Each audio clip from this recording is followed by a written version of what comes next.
masuk ke yang produk yang kedua ya, kredit investasi gitu ya. Nah, sama seperti yang sebelumnya jelaskan bahwasannya pada suatu neraca, kalau tadi yang sisi atas tadi itu yang warna putih itu tadi kita untuk kredit modal kerja. Nah, kalau untuk kredit investasi itu ada sisi bawah yang warna kuning itu gitu ya. Jadi kredit investasi ini adalah fasilitas kredit digunakan untuk membiayai komponen aktiva tetap ya, atau untuk menggantikan hutang atau modal yang telah digunakan untuk membiayai aktiva tetap gitu ya. Nah, itulah yang lebih definisi dari kredit investasi gitu ya. Nah, jadi kredit investasi itu adalah kredit jangka menengah atau panjang yang diberikan kepada calon debitur, baik perusahaan perorangan maupun dan hukum, untuk membiayai barang-barang modal untuk meningkatkan ya apa apa aja gitu ya, kapasitas mesin, mengganti mesin baru, perluasan usaha, proyek baru, atau beberapa tujuan investasi produktif lainnya gitu ya.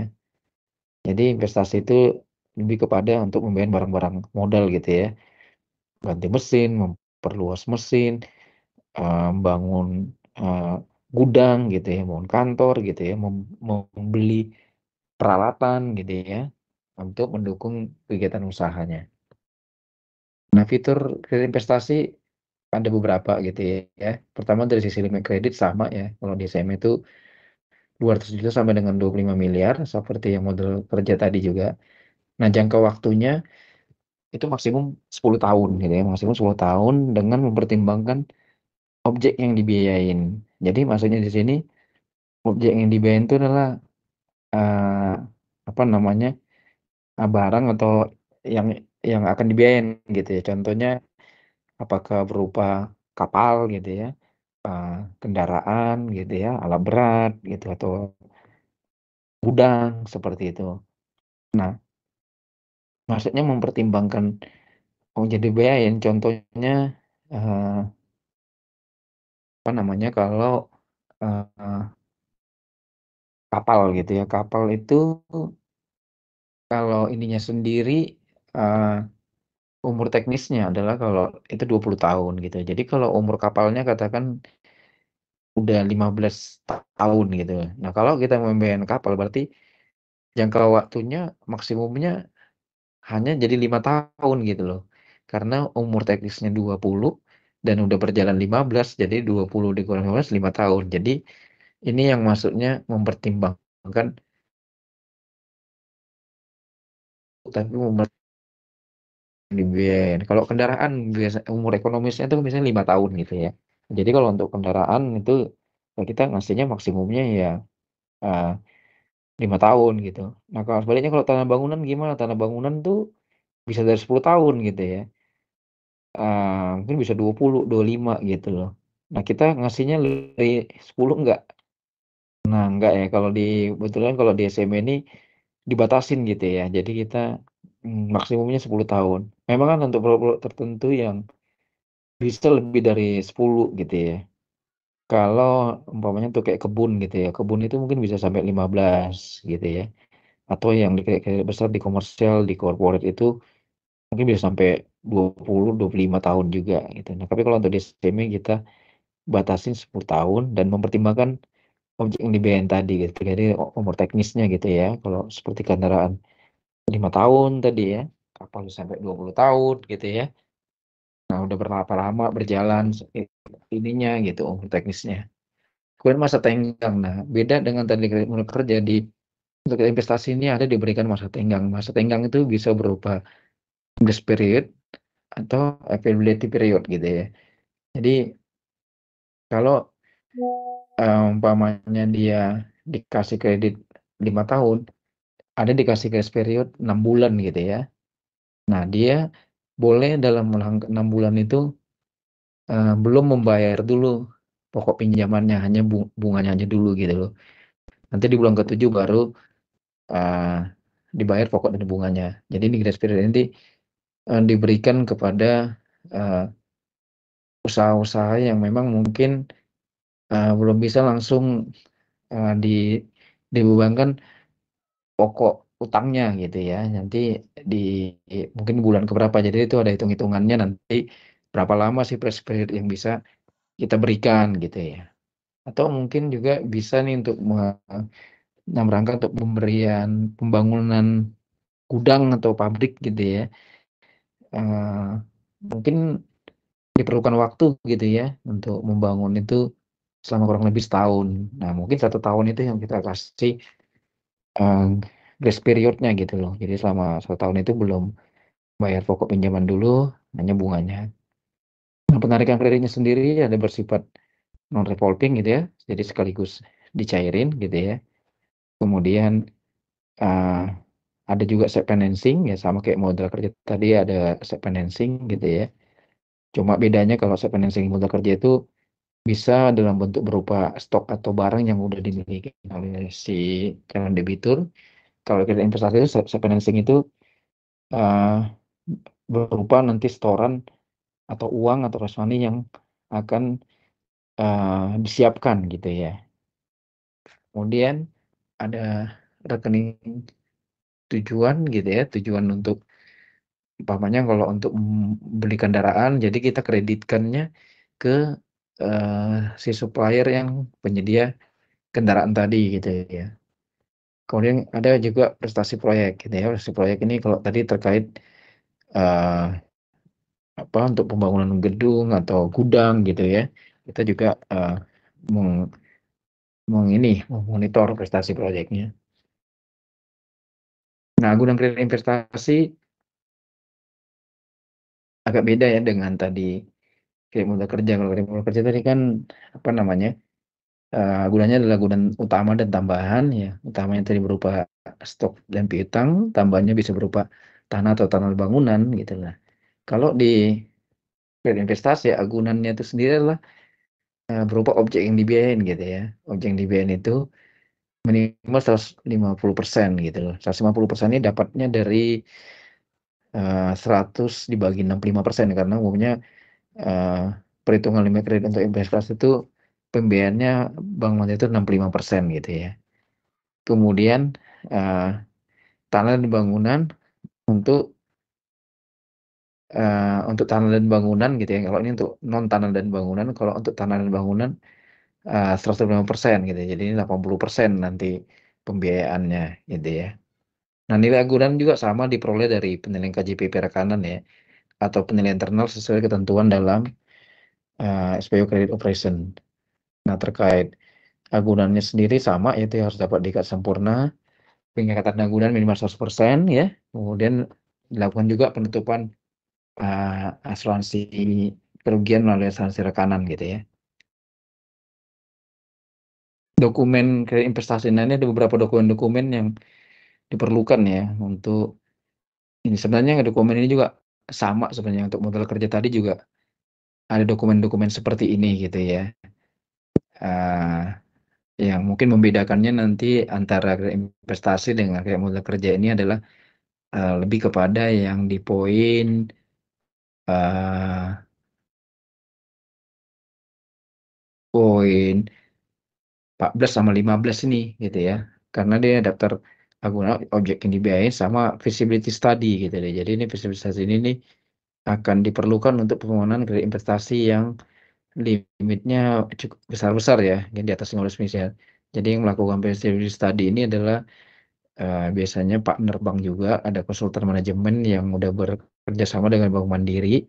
Nah, biayanya biasanya ditanggung oleh debitur. Nah, tujuannya feasibility study ini adalah untuk mengetahui, untuk membantu bank lah ya dalam hal ini untuk nanti menganalisa atau membuat proposalnya udah terbantu dengan adanya feasibility study sehingga uh, waktu bank nggak terlalu banyak lagi untuk menggali lebih dalam terkait proyek atau kredit investasi nanti yang akan diajukan seperti itu. Data perizinan gitu ya. Ini juga untuk KMK juga harusnya sama gitu ya. Ada berupa SIUP, TDP, NIB, nomor induk berusaha, IWI, izin jadi tanda daftar industri ya atau pendirian, data keuangan juga gitu ya. Ada neraca, ada rugi laba, aktivitas rekening, rencana ini pendapatan. Jadi ada beberapa dokumen-dokumen gitu yang diperlukan. Tentu dokumen-dokumen ini akan berbeda-beda ya, tergantung dari umpamanya kalau dia perorangan, dia kan mungkin nggak perlu yang akta pendirian gitu ya. Kalau dia CP, eh, mungkin perlu gitu ya. Ada akte pendidikan perubahannya juga gitu. Ada kalau yang minjem yayasan gitu ya. Jadi dokumen-dokumen ini akan eh, berbeda-beda ininya nanti. Tapi ada beberapa dokumen-dokumen yang sifatnya mandatori seperti itu.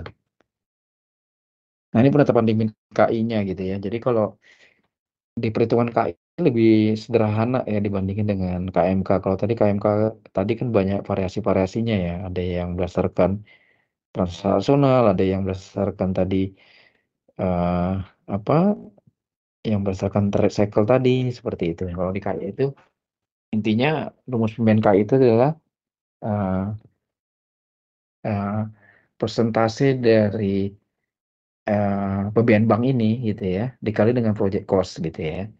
Jadi kalau persentase di sini di ini kan 65 ya. Jadi eh, bank itu umumnya memberikan pembiayaan sebesar 65% gitu. Jadi nah ini bisa beda-beda. Jadi kalau range-nya itu bisa 65 sampai 80 bahkan sampai 90%. Jadi tergantung ya ada beberapa poin-poin gitu ya. Pertama, kelayakan usaha calon debiturnya sendiri gitu ya. Ya kalau eh, semakin firm bank mungkin kita lebih berani gitu ya, bukan 65 mungkin bisa jadi 80 gitu ya. Kemudian kemampuan saya financingnya sendiri gimana gitu. Saya financingnya ini nggak kuat nggak gitu ya. Kalau 65 umpamanya berarti dia harus mempunyai saya financing kan 35% gitu ya. Kalau 80 berarti saya financingnya kan 20 seperti itu. Kemudian hasil rating atau scoringnya juga gitu ya. Hasil rating scoringnya gimana hasilnya gitu ya. Kalau rating scoringnya ya semakin bagus, mungkin bank akan lebih besar juga, pembeliannya lebih berani gitu ya. Dan sesuai manual per produk. Jadi ada juga di Bank Mandiri, seperti saya sebutkan tadi di KMK tadi, berbeda-beda gitu ya. Kalau ada manual produk yang mengatur pembiayaan KI itu bisa sampai 90 gitu, bisa sampai 80 seperti itu. Tapi kalau yang umum adalah 65%. Kemudian project cost yang dibiayain. Nah, ini eh, project cost yang dibiayain ini eh, bisa terlihat dari apa namanya disiapkan oleh konsultan perencana atau lewat feasibility study ya kalau tadi untuk limit-limit yang besar tadi seperti yang 15 miliar ke atas. Ya, kita juga bisa membandingkan dengan COP perusahaan sejenis gitu ya, atau setara gitu ya. Jadi kalau ada calon debitur mengajukan untuk pembiayaan gedung di kawasan ini dengan spek ini, ya kita bisa harus ngelihat juga benchmarknya kira-kira kewajarannya eh, ini enggak gitu ya, wajar enggak gitu loh. Kemudian hasil checking ke supplier atau supplier lainnya gitu ya. Lokal cost, impor, konten yang dapat atau tidak dapat dibayar oleh bank. Jadi intinya bank itu akan eh, memaksimalkan limit ke investasi tapi juga harus meminimal risiko gitu ya. Gimana supaya intinya sih kalau semakin kecil pembiayaan bank tentunya kan eh, risikonya semakin besar di nasabah kan. Jadi kita risiko kita semakin lebih kecil gitu. Bisa aja kebalik gitu ya. Jadi yang konsepnya yang kita biayain malah bukan 65 gitu. Jadi porsi calon debiturnya malah yang lebih besar gitu ya. Dan kita hanya yang ngebiayain cuma 30 gitu. 70%-nya malah si calon debitur financingnya gitu. Tapi jarang lah umumnya kan kalau nasabah kan gimana eh kalau boleh memaksimalkan pembiayaan dari bank gitu dan menggunakan financing yang sekecil-kecilnya gitu ya. Walaupun nanti akan menanggung bunga yang akan jadi jauh lebih besar gitu seperti itu. Umumnya sih pasti calon debitur memaksimalkan eh, apa eh, pembiayaan dari bank gitu ya. Ya seperti itu. Tapi ada yang di Bank Mandiri itu yang pembiayaannya itu malah eh, banknya lebih kecil ngebiayain, jadi yang besar ngebiayain adalah eh, si calon debiturnya. Nah ini ada contoh case study ya, case study untuk investasi. Nah ini ada contoh nih eh, eh, apa nih membiayai satu buah SPPBE ya untuk LPG ya SPPBE ini ya. PT Tiptop Palangkaraya. Nah luas lahannya 8,7 meter persegi, kapasitas tangki 70 ton. Nah ini berdasarkan nilai COP yang diajukannya gitu ada 12 miliar gitu ya, dengan rincian ada pekerjaan tanah pagar 2,7, pembuatan bangunan fondasi 2,8, musim peralatan 6,3, royalti fee 250 juta gitu ya, sehingga total COP-nya 12 miliaran. Nah, tapi berdasarkan penilaian KJPP, karena nih yang mau dibiayain ini kebetulan dia udah berjalan gitu ya, jadi udah jadi gitu ya. Istilahnya ini kita seperti mereferencing lah. Jadi kan kalau di KAI ini konsepnya ada dua, ada yang sifatnya ngebangun gitu ya, ada juga yang ngereferencing gitu ya, atau ada yang beli gitu ya. Jadi ada yang beli gitu ya, beli umpamanya kayak tadi tuh beli peralatan, beli kendaraan, beli kapal gitu ya, atau ada yang ngebangun ngebangun gudang gitu ya. Atau ngereferencing dia bangunannya udah jadi gitu ya, tapi dia mengajukan kredit ke bank atas bangunan yang udah jadi itu supaya dia dapatkan uang lagi, nanti uangnya mungkin dia akan dipergunakan untuk pengembangan usaha lainnya gitu ya. Nah kalau dalam hal inilah ini jenis kredit investasi yang sifatnya nge-refinancing gitu loh. Nah dari kalau dari SPBB ini terlihat objek pembiayaan selesai dibangun gitu ya, COP-nya adalah sebesar 9,1 gitu ya. Jadi di luar tanah ya. Jadi tanah tuh nggak dihitung ya sebagai komponen untuk eh, apa objek eh, investasi gitu loh. Nah, kalau kita lihat dari hitungan ini malah eh, berapa nih perhitungannya adalah permulannya 5 miliar, sementara COP-nya sendiri adalah sebesar ada dua gitu ya, 12 miliar kalau berdasarkan dari debitur. Nah, kalau dari berdasarkan KJPP adalah 9,1. Nah, kalau kita lihat di sini kan hanya sebesar 54% aja pembiayaan bank dengan kebutuhan 5 miliar. Nah, itu perhitungan kewajaran kreditnya seperti apa gitu kira-kira. Kalau tadi kan kita hitungkan tadi eh, bisa di 65, 70 gitu ya. Ya, umumnya 65% lah. Nah, kalau ngelihat dari sini ya sebenarnya ya wajar-wajar aja kita kasih ya 5 miliar gitu karena sudah sesuai dengan kriteria gitu loh. Nah, jadi kan ada dua nilai ini sebenarnya yang berbeda gitu ya.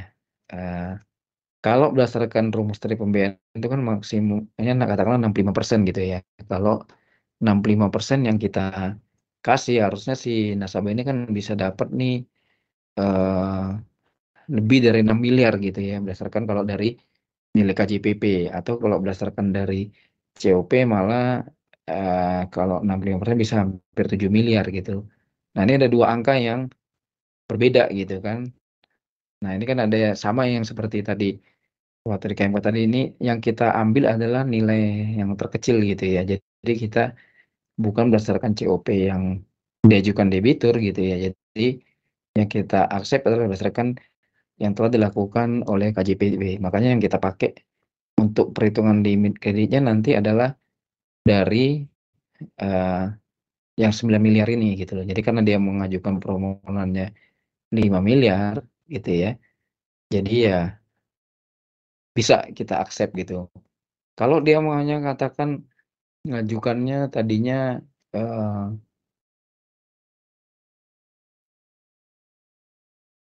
7 miliar gitu ya. 7 miliar. Kalau 7 miliar kira-kira bisa nggak kira-kira? Kalau berdasarkan eh, dua komponen ini gitu ya. Kalau dia perhitungan 65% tadi kan kalau dari 12 miliar Dia hitungannya bisa maksimum adalah sebesar 7,8 gitu ya, 7,8. Nah, tapi kalau dari berdasarkan KJPP, dia kalau maksimumnya 5,9 atau 6. Jadi kalau si calon debitur mengajukan 7, kita nggak bisa accept, maksimumnya hanya di 6 tadi, karena kita mengambil nilai yang terkecil gitu antara nilai KJPP dengan COP ini. Jadi ini yang kita ambil gitu loh. Nah, ini kebetulan dia kalau mengajukannya 5, baik kalau dari nilai COP maupun KJPP kebetulan dua-duanya masuk gitu ya. Tapi kalau dia ngajukannya tadinya 7, nah itu nggak bisa tuh. Maksimumnya adalah di angka yang 6 miliaran ini.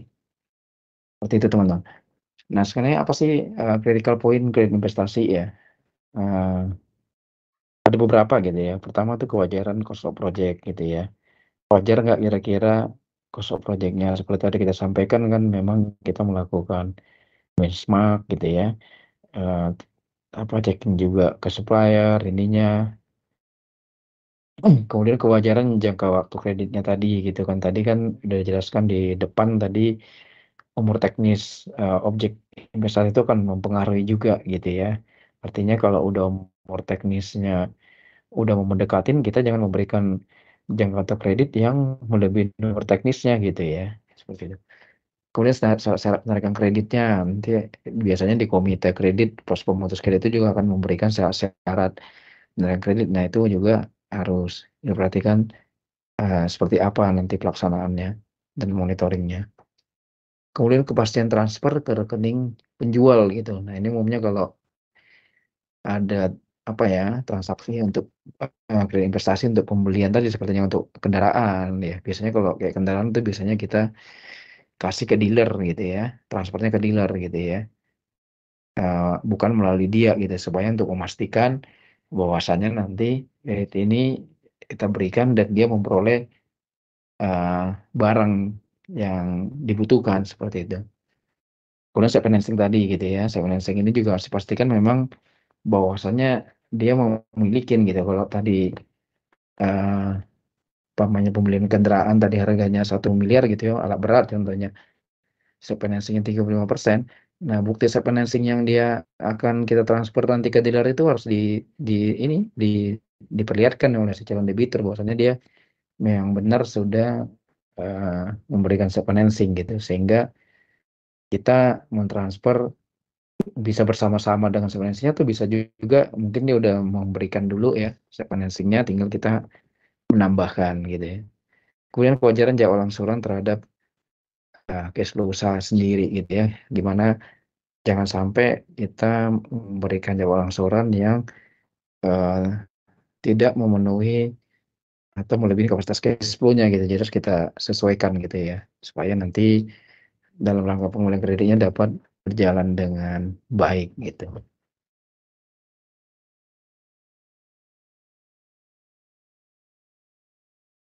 Nah, oke teman-teman ya. Jadi eh, ini mungkin udah mau di penghujung ya, karena udah tadi sama-sama udah ini udah kita sampaikan untuk kerja dan investasi. Sebelum kita masuk ke sesi berikutnya, ada ini yang mau disampaikan ke teman-teman, mungkin ada komentar atau mau diskusi.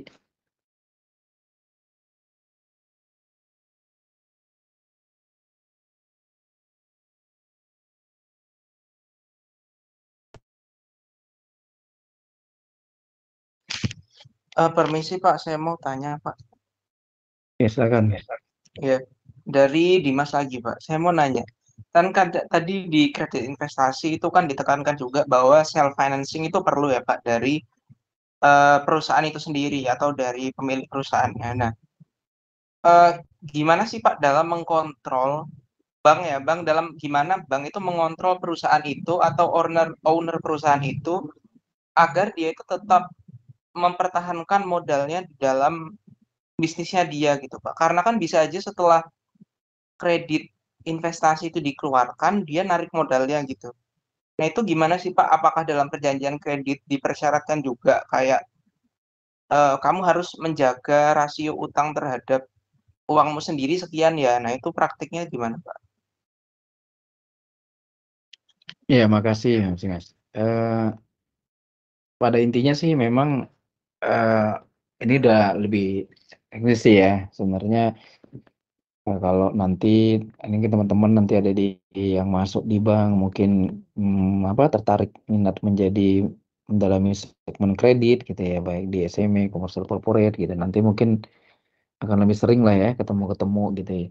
Ya tentunya akan kita kontrol gitu ya. Makanya tadi ya ada tadi poin yang kita sebut syarat penarikan kredit, monitoring gitu. Nah, salah satunya adalah menjaga modal gitu ya. Jadi kalau selama kredit kita berikan ya ada beberapa kovenan-kovenan gitu ya, syarat-syarat yang harus dipenuhi oleh calon debitur. Eh, ada yang kovenan sifatnya yang afirmatif kovenan gitu ya, ada yang negatif kovenan. Artinya kalau afirmatif kovenan itu ya syarat-syarat yang harus dipenuhi debitur gitu ya. Nah, kalau negatif kovenan itu hal-hal yang tidak boleh dilakukan oleh debitur. Nah, terkait modal tadi itu masuk kepada eh, negatif kovenan. Artinya nasabah itu eh, baru boleh katakan mengambil keuntungan gitu ya pada saat setelah mendapat persetujuan dari bank gitu. Tujuannya tadi apa? Supaya tidak menggerus modalnya dia gitu ya. Keuntungan atau laba satu perusahaan itu kan merupakan komponen dari modal gitu ya. Kalau kita lihat neraca kan modal itu terdiri modal di store gitu ya. Sama ada laba tahun berjalan sama laba eh, apa namanya? hmm, periode sebelumnya gitu laba ditahan gitu loh. Nah, jadi akan disyaratkan tentunya terkait itu bahkan pada case-case tertentu eh, kita mensyaratkan juga adanya penambahan modal gitu ya. Apabila kalau kita lihat gitu mungkin dengan kondisi keuangan saat ini modalnya itu menurut kita terlalu kecil gitu ya. Jadi harus ditingkatkan lah modal dasar atau modal di store-nya gitu ya. Nah, tentunya dalam hal itu tapi kita pasti akan bernegosiasi ke debitur gitu ya untuk dalam rangka peningkatan modal kapan dia bisa tingkatin kita kasih waktu gitu ya. Tapi kalau tadi dalam rangka untuk pas ada pencarian kredit, jadi ini bukan hanya di sisi kredit modal kerja atau kredit investasi tapi pada kredit pada umumnya ya, baik untuk pemberian kredit modal kerja maupun kredit investasi, kita umumnya biasanya sih mensyaratkan untuk menjaga rasio-rasio keuangan tadi. Nah, termasuk juga tadi ya eh, modal tadi supaya dan debiturnya kan lebih lebih kuat ya ininya sehingga kita juga akan memperoleh kualitas debitur yang akan lebih baik itu. Seperti itu, Mas Iksan, mudah-mudahan menjawab ya. Baik, Pak. Terima kasih, Pak. Sangat menjawab, Pak. Oke, baik, ada lagi teman-teman? Oke, kalau nggak ada, coba kita masuk sini ya. Ini ada sedikit kuis gitu ya. Nih, tadi kita kan udah belajar ada kredit untuk kerja, ada kredit investasi gitu ya.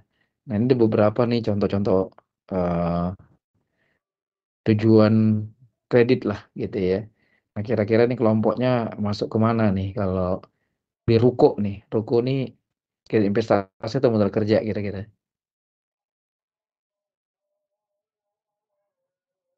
Ini kredit Investasi, investasi, Pak. investasi ya. Renovasi pabrik,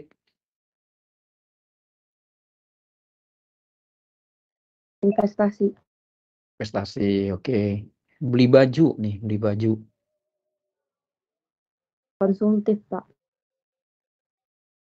konsumtif ya. Sebenarnya agak ini juga sih nih, bisa konsumtif, bisa juga modal kerja sebenarnya. Kalau di dalam cerita nih beli baju untuk dijual lagi gitu ya, seperti itu. Oke, kemudian nih bangun rumah pribadi.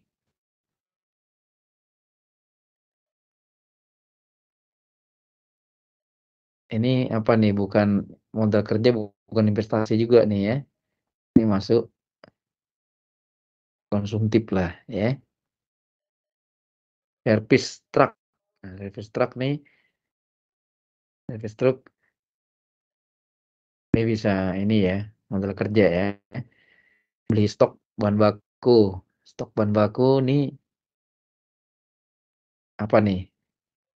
Modal kerja bukan. Modal Modal kerja ya, kerja. jelas ya. Tadi karena ada pembiayaan ini peremajaan kapal. Nah, peremajaan kapal nih kredit investasi lah ya, jelas ya. Tadi kita kan ada cerita di depan peremajaan, perluasan gaji karyawan. Gaji karyawan. Ini konsumsi gitu ya. Konsumsi, akuisisi perusahaan. Nah, akuisisi perusahaan nih agak ini nih, spesifik nih. Masuk ke mana nih? Ini biasanya nih kira-kira korporasi komersial. Eh ini kalau akuisisi perusahaan ini eh tergantung ya, sebenarnya bisa juga dari modal kerja atau investasi gitu ya. Tergantung apa sih yang dikuasisi, apakah berupa aset perusahaannya gitu ya, asetnya apa gitu ya, apa mungkin ngebeli salah satu aset di perusahaan itu gitu ya, atau mengambil alih piutangnya gitu. Jadi ini harus lebih didetailin lagi gitu. Jadi bisa bisa modal kerja, bisa investasi, atau bisa juga dua-duanya gitu ya. Bisa bisa di mix gitu kan. Nantinya usaha itu kan bisa lah berjalan dua gitu, nggak hanya salah satu gitu. Jadi pada saat bersamaan juga diberikan kerja, juga diberikan kredit investasi gitu ya. Beli lahan. Nah, kalau beli lahan ini jelas lah investasi ya. Nah, tapi sebenarnya ini kalau beli lahan ini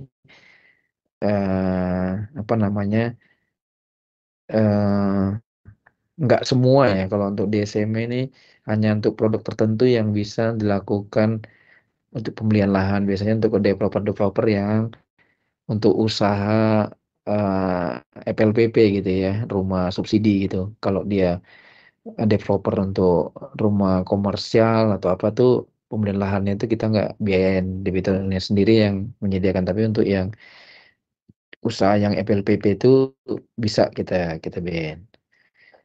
Ya kalau traveling ini jelas ya, ini untuk konsumsi gitu ya. Replanting sawit, ini replanting sawit nih uh, bisa untuk investasi gitu ya. Oke teman-teman, mungkin udah ini ya, cukup sekian ya materi yang saya sampaikan. Jadi kita nggak sampai jam 4:30 udah selesai materinya. Uh, Sebelum ditutup, saya sampaikan terima kasih ya buat teman-teman semua atas partisipasinya pada siang ini. Nah, semoga teman-teman nanti dapat menyelesaikan MBKM-nya dengan sukses ya. Nanti kalau nanti ada yang kebetulan nanti apa di sini nanti magangnya, nanti mungkin bisa ketemu saya juga. Nanti untuk terkait materi nanti bisa nanti di chatnya aja ya, di share kalau nanti mau baca-baca atau apa, nanti saya chat di di share-nya. Mungkin itu yang dapat saya sampaikan sebelum saya tutup. Mungkin saya sampaikan pantun ya. Burung Indrian, burung cendrawasih. Mana nih cakepnya? Cakep. Cakep. Sekian dan terima kasih. Makasih, Mungkin Pak. sampai sekian Terima teman-teman. kasih, Pak. Mohon maaf apabila ada hal yang kurang berkenan selama penyampaian. Sukses buat teman-teman semua ya. Ya, Selamat siang, selamat sore ya. terima kasih, Sore, Pak. Pak. Terima kasih Pak.